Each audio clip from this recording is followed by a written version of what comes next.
un métier qui me passionnait.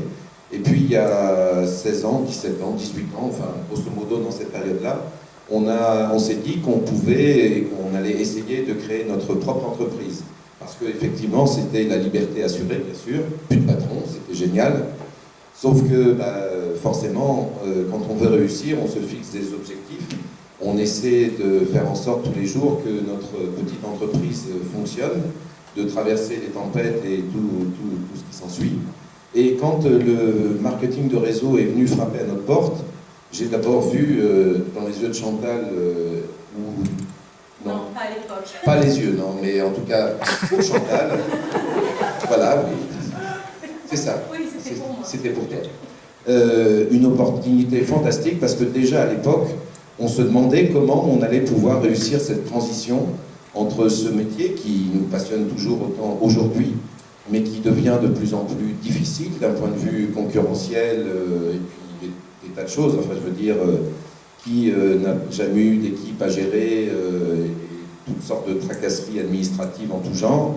Et c'est de plus en plus compliqué en France. Toujours est-il que j'ai vu en cette activité, pour Chantal, en tout cas dans un premier temps, un moyen, a priori facile, de réussir cette transition.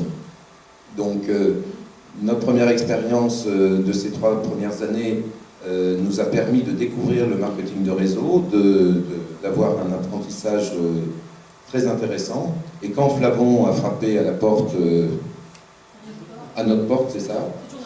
C'est toujours notre porte. Quand Marie-Pierre en a parlé, là aussi on n'a pas longtemps hésité parce qu'on se demandait effectivement comment nous allions pouvoir réussir jusqu'au bout de cette transition. Et là on est certain d'avoir entre les mains cet outil fantastique. J'ai quelque chose à rajouter. Bon, alors maintenant je vais vous passer la parole à Chantal. Bravo Antoine. Antoine a bien résumé. C'est vrai que ce qu'on cherche aujourd'hui, c'est la liberté de temps, et la liberté de temps, pour en avoir, il faut de l'argent. Parce que moi, j'aime mon métier et me passionne, ceux qui me connaissent le savent, je saute d'un avion à un autre, j'emmène des gens par le monde, je les fais rêver à chaque fois. Mais qui me fait rêver, moi ?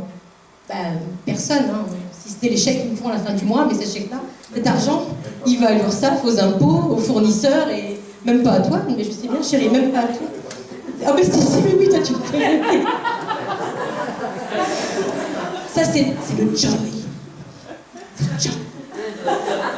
Donc oui, bien sûr, tu me fais rêver, et j'aimerais bien rêver avec toi, et justement, pour arriver à ça, moi j'ai envie de vous demander, qui a des rêves ? Dans cette salle-là, qui a des rêves ? Allez-y, qui a des rêves ? Qui a des rêves ? Avouez. Allez-y, avouez. C'est pas... voilà. Hein, Jean-François, t'as des rêves ? Voilà. Eh bien, vous avez le droit d'en avoir. Et moi, je vais vous dire bravo, vous êtes au bon endroit si vous avez des rêves.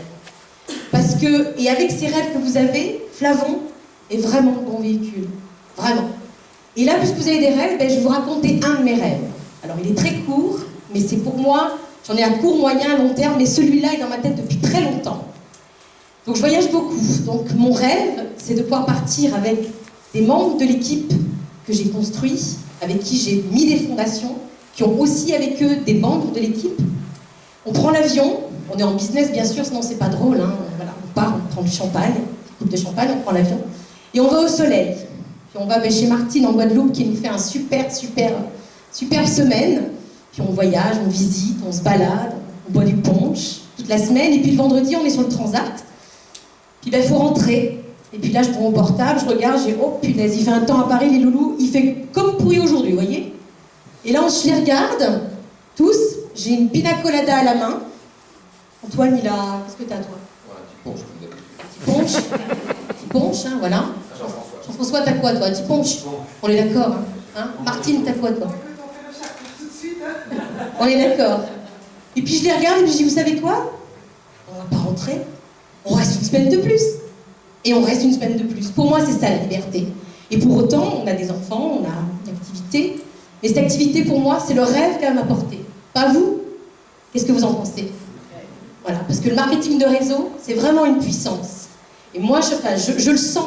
Et depuis décembre l'année dernière, que Marie-Pierre a sonné à mon Skype, qu'elle s'est mise à se lever, à se descendre, un vrai yo-yo, c'était incroyable. Je me suis dit, si Marie-Pierre, elle fait yo-yo comme ça, alors déjà moi j'ai une énergie que j'arrive à canaliser grâce au Mac+, Nous sommes d'accord? Oui, j'ai pensé qu'il y avait un bug dans le machin, le Skype. Là.